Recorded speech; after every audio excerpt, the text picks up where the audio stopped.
I tried to delete the voicemails. I really did. I thought maybe if I could just get rid of them, they would stop coming back. But it didn't matter. Every time I checked my phone, those messages would be there. The timestamps remained the same, 3:17 a.m. The voices would be there, too, each one more disturbing than the last. My own voice, Josh's distorted voice, mixed with static, sometimes crying, sometimes screaming, and sometimes, just silence. I even reset my phone completely, hoping it would erase everything. I thought it was the only way. But the next morning, I woke up, groggy and tired, and checked my phone out of habit. The voicemail icon was there, staring back at me. Same timestamp. Same message. I opened it with trembling fingers. "You should have stayed." It was Josh's voice, but it was colder this time. More distant. As if he was somewhere far away, shouting at me from a place I could not reach. I couldn't bring myself to delete it again. It felt wrong. Like doing so would make it all even worse, somehow. I couldn't ignore it any longer. I needed answers. I drove to a local tech shop in Boulder, hoping that a professional could somehow help me figure out where these calls were coming from. The tech guy looked confused when I explained the situation. He asked how I'd gotten a ghost number. At first, I thought he was just making a joke, but his expression turned serious when I asked what he meant. "A ghost number," he explained slowly, his voice faltering. "Phones that call from nowhere. No origin, no route. Just a number that exists for a while, but has no traceable source." His words felt like cold water pouring over me. He tried tracing the number, his fingers moving quickly across the keyboard. I watched him, my stomach a twisting mess of dread. As his screen blinked and updated with each search, his face grew paler. "I don't want to freak you out, but..." He trailed off, looking at me with wide eyes. "It's coming from the canyon. The exact spot where your brother died." The air in the room felt like it was sucked out of my lungs. My heart pounded against my ribcage as the technician showed me the coordinates on the screen. The exact location where Josh's car had gone off the road. I barely managed to hold it together. I grabbed my coat, muttered a half-hearted thanks, and rushed out of the shop before the technician could say anything else. My legs felt like jelly as I stepped onto the sidewalk. The cool, crisp air didn't help. I felt like I was suffocating, like the world was closing in around me. I stayed at Ben's place that night. He was a guy I worked with. He handed me a beer, looking at me like I was a ghost. He laughed and said, "You look like you've seen a ghost." It didn't feel funny, though. It didn't feel anything like the way I'd hoped it would. I tried to sleep, but I couldn't. The thoughts kept racing through my head. The phone calls, the eerie messages, the way Josh's voice had echoed in the voicemail.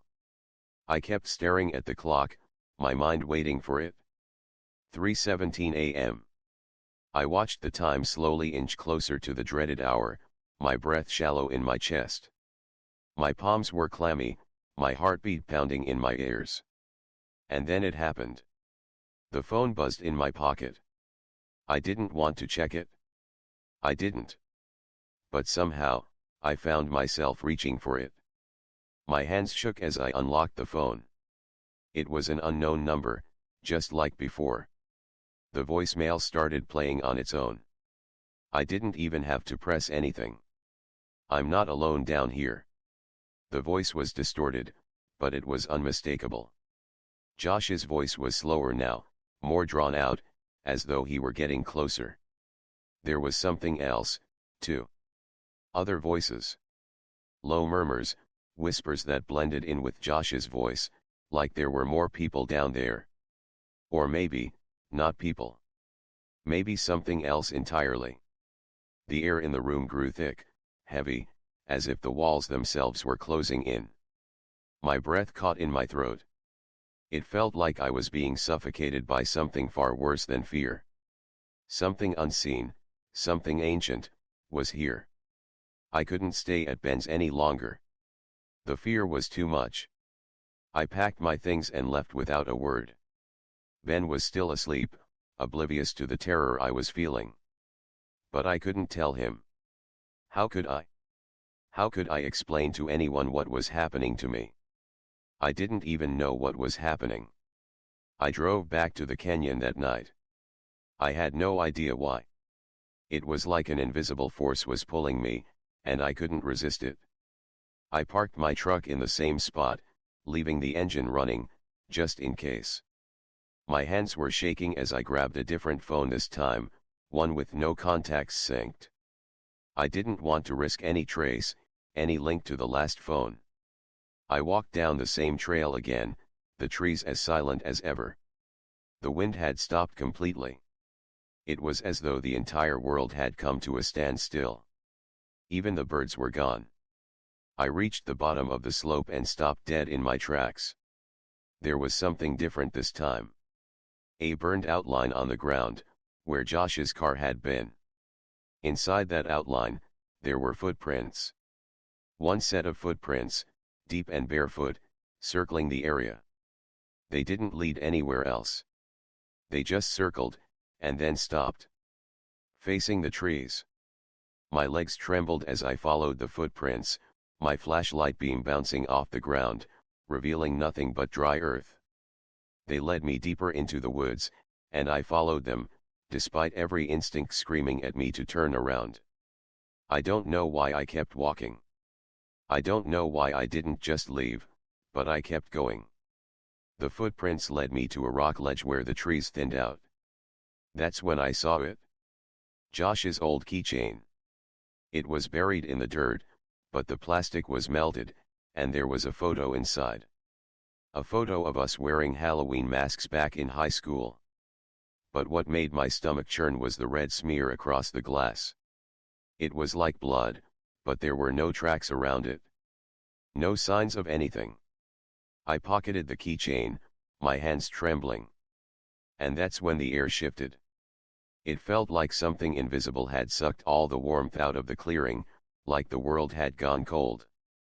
My phone rang. The new phone, the one with no contacts. But there it was, the name on the screen, Josh. I couldn't breathe. I answered, my voice shaking. Hello. All I heard was soft crying. Muffled sobs. It went on for nearly a minute before a voice came through, barely audible. I shouldn't have answered her.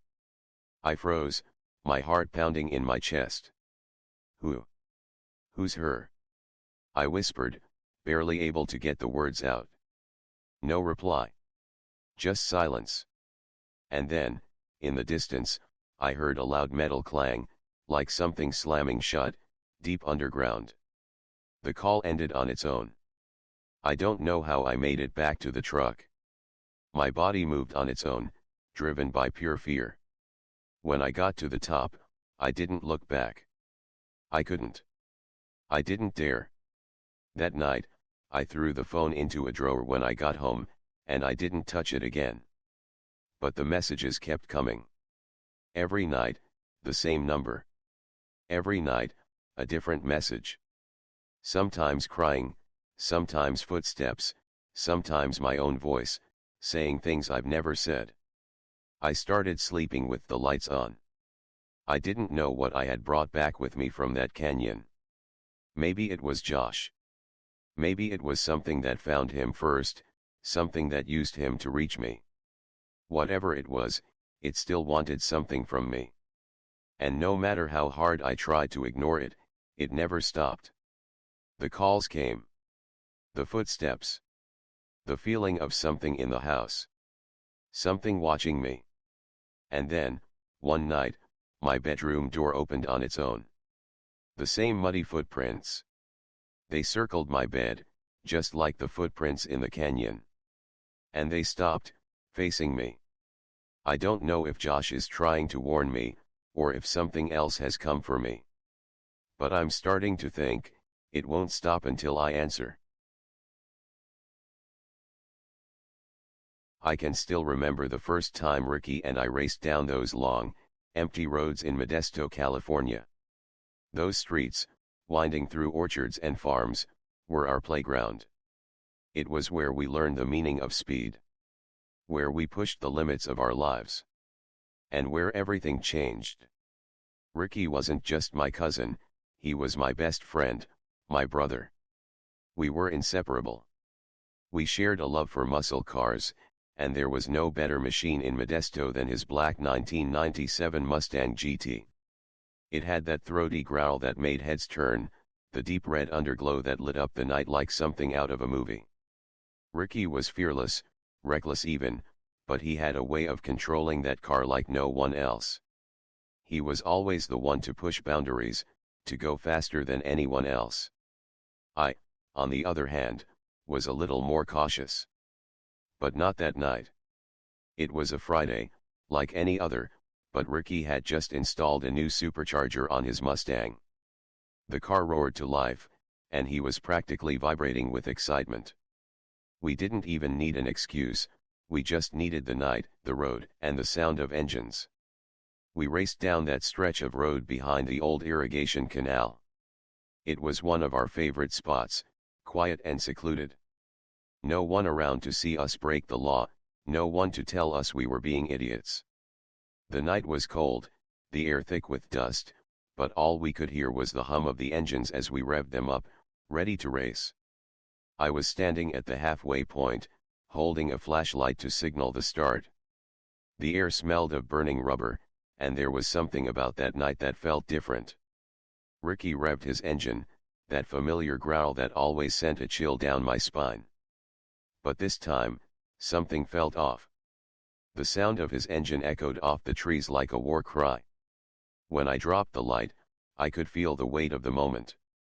Ricky's car shot off the line like a rocket, and for a brief moment, I thought, this is it. He's finally going to do it. He was unstoppable. But the road ahead had a sharp bend, just past an old barn that we always warned people about. The kind of bend you had to take slow, but Ricky wasn't slowing down. I watched, frozen in place, as his car hit that corner too fast. I heard the screech of tires, followed by the sickening crunch of metal. By the time I reached the wreck, the Mustang was upside down in the ditch, smoke pouring from the engine. The front end of the car was crushed, bent in ways that should have been impossible. I could still hear my scream as I ran towards the car, but it felt like I was outside of myself, detached from the reality of what I was seeing. Ricky was gone. And nothing, not even the loudest engine or the brightest headlights, could bring him back. A year passed. A year in which I tried to forget, tried to move on, but it never felt right. The streets were quieter without Ricky's Mustang, without that loud engine cutting through the night. But no matter how far I ran, how many distractions I found, I couldn't escape the memories. The smell of burning rubber. The sound of that engine revving. The sight of Ricky's body slumped in the wreck. And then, a year later, the sound came back. I was lying in bed, unable to sleep, when I heard it. That unmistakable growl. It rumbled in the distance, soft at first, then louder, like a far-off engine coming to life. I thought it was my imagination. Maybe it was a car from a nearby neighborhood, but it sounded too familiar. It was Ricky's Mustang. I bolted upright in bed, my heart pounding in my chest. I got up and ran to the window, my hands shaking. I looked out into the street. Nothing. No headlights, no car, just the silent, empty street. The sound stopped as suddenly as it had started, leaving only the lingering smell of gasoline in the air, as if Ricky's car had just passed by, though there was nothing to see. I shook my head, trying to convince myself it was just my mind playing tricks on me. But over the next few nights, the engine revs returned. At the same time. Same low growl. Same sense of dread that crept down my spine, as though I was being dragged back into the past. I couldn't ignore it any longer. Every night, at 2 a.m. sharp, I'd hear it. The engine revving, growing louder, vibrating the walls of my house. The first few times, I thought maybe I was just hearing things. Maybe it was some kid with a loud car, or a strange coincidence. But it didn't stop. It never stopped. The sound became a constant, like a clock ticking in the back of my mind. It was always there, always the same, always just out of reach. At first, I tried to ignore it, tried to convince myself that it was just the world around me, but every night it grew harder to deny. One night, I couldn't take it anymore. I stood at the window, waiting for it, and when I heard that growl again, I froze. My heart raced, my hands gripped the windowsill so tightly I thought the glass would shatter. The sound was right outside my window, but there was no car in sight. The engine revved again, louder, as though it was coming from beneath the ground. I couldn't move. My feet felt like they were glued to the floor. I couldn't look away, couldn't stop myself from listening. And just like that, the sound stopped. The world went silent. I had to do something. I had to prove to myself that I wasn't losing my mind. So, I grabbed my phone, set it to record, and sat by the window, waiting. At exactly 2:04 a.m., the engine started. It was the same growl, the same deep rumble that filled my chest with terror. I couldn't see anything, but I could hear it. The unmistakable sound of Ricky's Mustang, the same one that had roared through Modesto's streets. I pressed record, my fingers shaking as I captured the haunting sound. The next day, I played back the recording. It was unmistakable. The growl, the revving, the sound of the engine, it was Ricky's car. It couldn't have been anything else. It was exactly like it had been that night, the night he died. But there was something else. A whisper, faint at first, but unmistakable once I heard it. It was Ricky's voice, calling my name, barely audible over the sound of the engine. The events began to escalate after that. It wasn't just the engine anymore. There were other things, strange things. Tire marks, deep and fresh, would appear in my driveway. They weren't there when I went to bed, but in the morning, they were always there. Right where Ricky's Mustang used to park. And then there was the knocking. It started as a faint tap, tap, tap against the window. I thought it was just the wind at first, or maybe an animal, but the knocking continued.